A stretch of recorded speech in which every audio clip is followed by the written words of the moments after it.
सरकार वालों रेते की खुदाई कुछ दिनों लिए बंद कर दी गई है, पर इसके बावजूद भी लोग गैर कानूनी तरीके नाल रेते की खुदाई करन तो बाज नहीं आ रहे, जिस दे चलदे अजिहा काम कर रहे लोगों की एक रिपोर्टर वालों वीडियो बनाउण ते उन्हां लोकां ने तेजधार हथियारां नाल हमला करके रिपोर्टर नूं जख्मी कर दिता।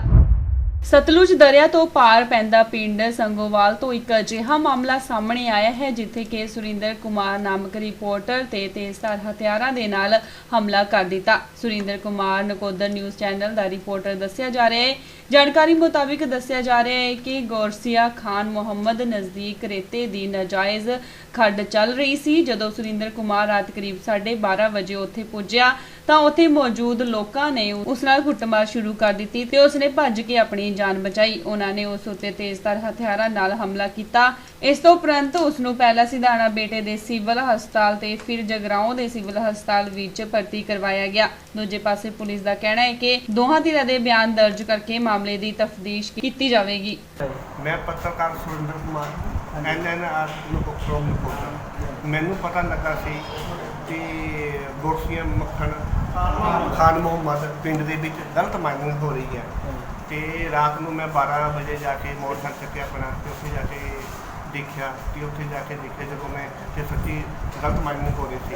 मैं जो उत्थे पत्रकार के नाल पुलिस की गलबात की उन्हें जो भी उत्थे का ठेकेदार से सुखविंदर सिंह तो उन्हें मैनू मारकुट की मेरे नाल बहुत ही ज़्यादा है। तो मेरे जरा चैनी खड़ा या अंगूठियाँ पाइया सी वो खो लिया तो मैनू थप्पड़ा नाल मारिया। तो फिर उस तो बाद कहते इस मुंडे नूं इदां करो जान तो मार दो और दरिया के विच छड्ड दो। फिर उन्होंने तलवारों के नाल मेरे पे हमला किया। मेरे से बहुत ही ज़्यादा सट्टां मारिया, बहुत ही ज़्यादा सट्टां मारिया। कहता ये मुंडा जिंदा नहीं जान सकता। तो वो 4 पिंड के सियाणे बंदे सी जिन्होंने मैनू बचाया। रात सुरिंदर कुमार जी साढ़े कोल 2:10 सवेरे तड़के आए ਸੀਗੇ। ਉਹਨਾਂ ਦੇ ਸਿਰ ਦੇ ਵਿੱਚ ਜਿਹੜੀਆਂ ਸ਼ਾਰਪ ਇੰਜਰੀ ਮਤਲਬ ਸ਼ਾਰਪ ਹਥਿਆਰ ਦੇ ਨਾਲ ਸੱਟਾਂ ਮਾਰੀਆਂ ਹੋਈਆਂ ਸੀ।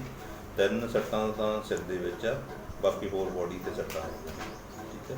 ਉਹ ਸੱਟਾਂ ਦੀ ਸਟਿਚਿੰਗ ਕਰਕੇ ਉਹਨੂੰ ਅਸੀਂ ਅੰਡਰ ਆਬਜ਼ਰਵੇਸ਼ਨ ਰੱਖ ਲਿਆ ਗਿਆ ਹਸਪੀਟਲ ਦੇ ਵਿੱਚ।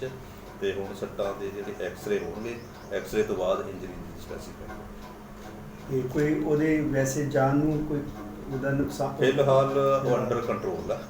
ਤਾਂ ਇਦਾਂ ਸੱਟਾਂ ਸੁਪਰਫੀਸ਼ੀਅਲ ਚੀਜ਼ਾਂ ਤੇ ਲੱਗੀਆਂ ਸ਼ਾਰਪ ਹਥਿਆਰ ਨਾਲ। ਪੱਤਰਕਾਰ ਤੇ ਹਮਲਾ ਹੋਇਆ, ਮੈਨੂੰ ਲੈ ਕੇ ਰਿਪੋਰਟਿੰਗ ਕਰਨ ਗਿਆ ਸੀਗਾ। ਇਸ ਬਾਰੇ ਤੁਸੀਂ ਕੀ ਕਹਿਣਾ ਚਾਹੋਗੇ?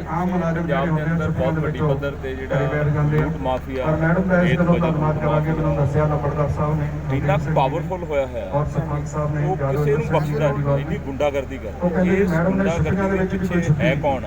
ਖੱਡ ਜਿਹੜੀ ਆ ਉਹ ਮੁੱਖ ਮੰਤਰੀ ਸਾਹਿਬ ਨੂੰ ਕੈਪਟਨ ਸੰਦੀਪ ਸੰਧੂ ਰਨ ਕਰ ਚਿੱਟੇ ਦਿਨ ਵਾਂਗੂ ਸਾਫ਼ ਤੇ ਸਪਸ਼ਟ ਉਹਦੇ ਅੱਗੇ DC SSP ਜ਼ਿਲ੍ਹੇ ਦੇ ਆਲਾ ਹਾਈ ਕਮਾਨ ਅਫਸਰ ਜਿਹੜੇ ਆ ਚੂੰ ਨਹੀਂ ਕਰ ਸਕਦੇ। ਤੋਂ ਮੁੱਖ ਮੰਤਰੀ ਦੇ ਘਰ ਤੋਂ ਸੰਦੇਸ਼ ਆਉਂਦਾ, ਉਹਦਾ OSD ਸੰਦੇਸ਼ ਹੁੰਦਾ ਵੀ ਇੱਥੇ ਨਹੀਂ ਪੁੱਛਣਾ ਤਾਂ ਮੈਂ DC ਨੂੰ ਪਹਿਲਾਂ SSP ਨੂੰ ਪਹਿਲਾਂ ਕਿਸੇ ਸੈਕਟਰੀ ਨੂੰ ਪਹਿਲਾਂ ਮਾਈਨਿੰਗ ਸੈਕਟਰੀ ਦੇ ਨਾਲ ਜਿਹੜੀ ਇਹਨਾਂ ਨੇ ਡਿਊਟੀ ਨਿਭਾਈ।